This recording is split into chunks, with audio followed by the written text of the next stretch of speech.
Hiya, I hope you're keeping well.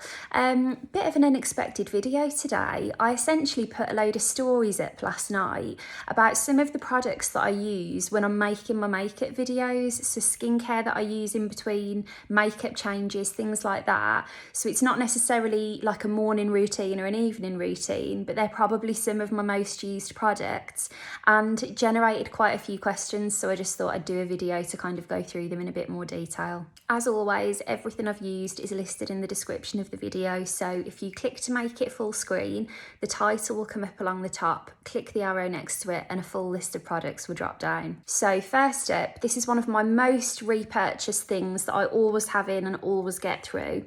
The La Roche-Posay Micellar water. La Roche-Posay as a brand were designed with sensitive skin in mind, and so there's lots of different ranges at La Roche-Posay that are great for you if you've got any sensitivity, or they cover all sorts of skin concerns, lots of dry solutions, oily, acne, redness, whatever it might be.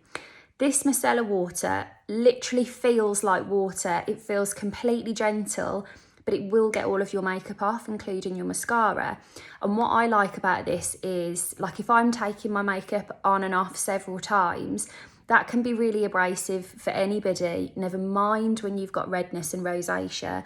And I can take my makeup on and off as many times as I need to, and that is gentle.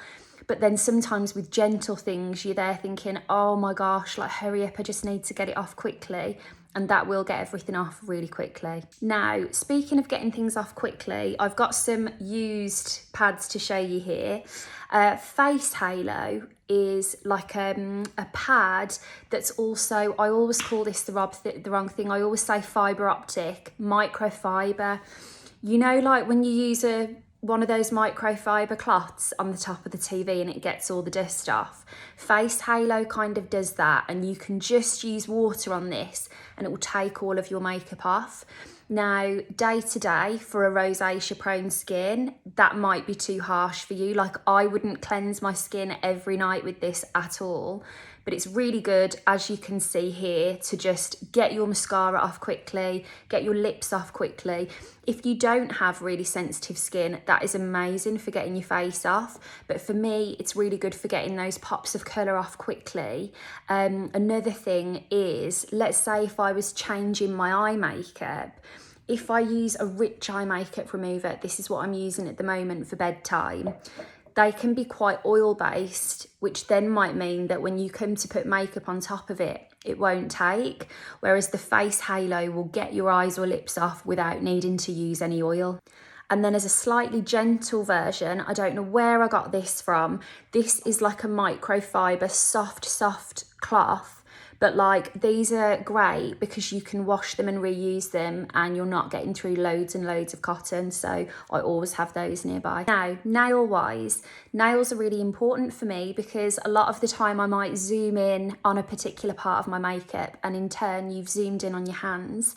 OPI Nail Envy, I cannot tell you, this particular range is designed to strengthen and harden the nails. So if you get chipping or flaking or anything like this, how Nail Envy works is that you paint your nails with it. It comes in like a completely matte version, which just looks invisible, which is great if you don't want to look like you've got anything on.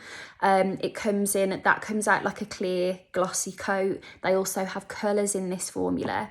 You do your manicure and then every couple of days you put another coat on, and then you wash it off after a week and start again. My nails are so strong from Nail Envy, they're actually difficult to cut. And if you knew my nails, I remember a few years ago when I first started working with IT Cosmetics, I basically used to bite the skin around the nails just without thinking, it was unconscious.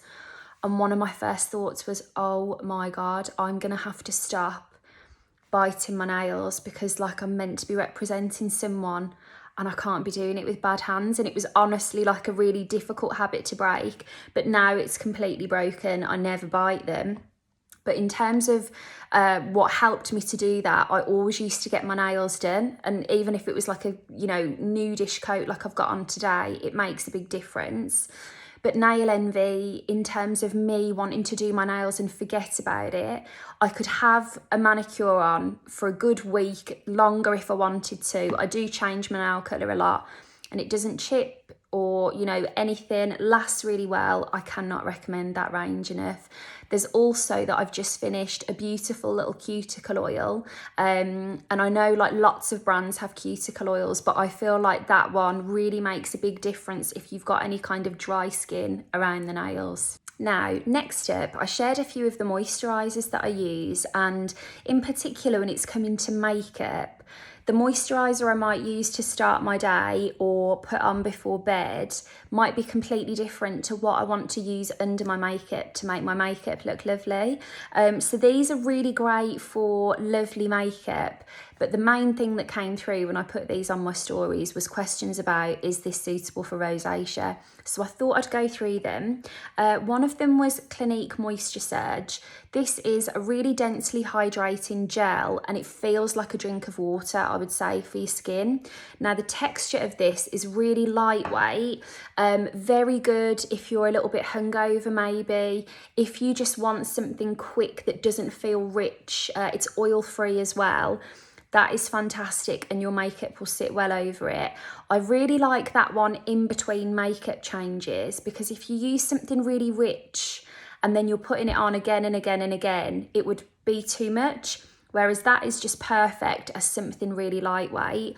One thing I would say about Clinique, because this came through in the questions yesterday evening, I feel like people think of Clinique and think of the 3-step routine, which, yes, would probably be too strong for a rosacea prone skin. That wouldn't be the routine I would use. But within every brand, there are different ranges. And so Moisture Surge, which is predominantly about hydration, lots of kind of fragrance-free options in that family, I find is absolutely brilliant for redness. The one thing I would say about redness is, like, say, moisture. If you use things like hyaluronic acid, it's not necessarily going to treat the redness, but if you are red or rosacea prone, you're probably also quite likely to be a bit more dry, so that hydration won't hurt. Now, the next one, I actually went upstairs. I have one of these upstairs for kind of bedtime, and then I've got one down here for filming. The IT Cosmetics Confidence in a Cream. These are my 2 jars. If you've watched my videos before, you'll know that I'm the UK and Ireland brand ambassador for IT Cosmetics. I absolutely love them. And essentially, Confidence in a Cream is really, of their whole skincare catalogue, I would say the hero moisturiser and the best place to start. It was developed for all skin types, and so it's this lovely buttery mix of ceramides, collagen, peptides, antioxidants, really beautiful. But the consistency of it is perfect for under makeup because it's creamy enough to hydrate any dry patches, and it leaves just the right amount of kind of luminosity for your makeup to sit really well on top of. Now, one thing I would say about Confidence in a Cream, it has a very gentle citrus scent to it. So if you like to avoid fragrance, I would flag that up to you. It comes in a gel version, which is fragrance free. And another one I thought I would show you that I get through an awful lot of is the La Roche-Posay Toleriane Sensitive Rich Cream. The Toleriane range from La Roche-Posay is designed for easily irritated skin, and essentially they've got moisturisers in any kind of consistency that you want. So they've got a really lightweight fluid, they've got a really rich balm. The Sensitive Rich, even though like it says rich, it's kind of a middle ground. It's buttery enough for your makeup to sit well over it, but it's not so rich that it would be too much. Another thing I get through so quickly, definitely one of the things that I've always got 5 on the go of, is lip balm. One of my favourites for filming is this little Laura Mercier one. Really simple, very hydrating. It doesn't have any colour.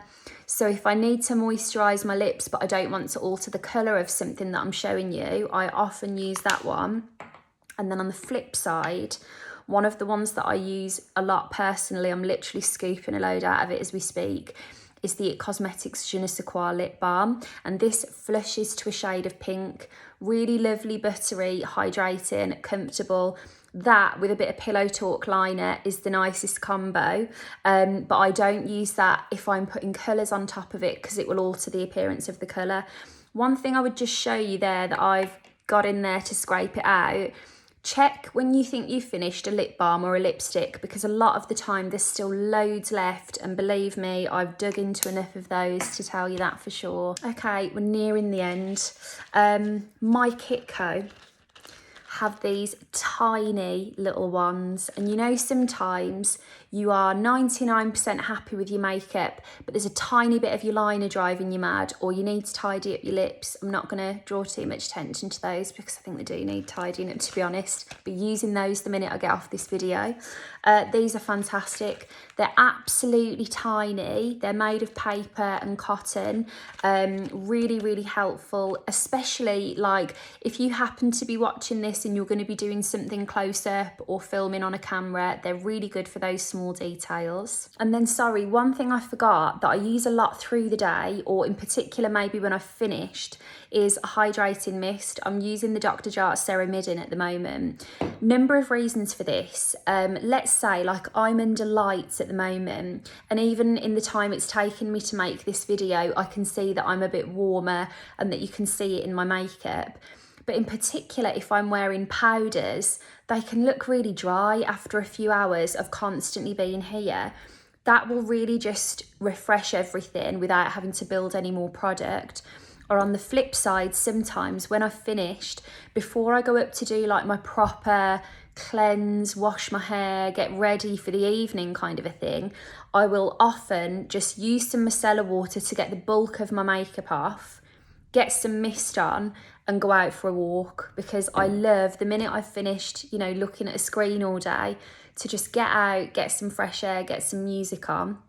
Mists are great because they're so quick, but I really find they make a big difference because I am very dry, and I'm very conscious that even though I try and use all of these hydrating steps, when you're taking your makeup on and off as often as I can be in one day, it helps to lock in the moisture anywhere you can, and the mists are great for that. So there we go. That's what's really going on in between whatever I'm harping on about on my reels that day. But I hope that was helpful. As always, please feel free to let me know of any questions or anything in the comments. And I'll get back to my regular videos soon, and I'll chat to you very soon. Take care.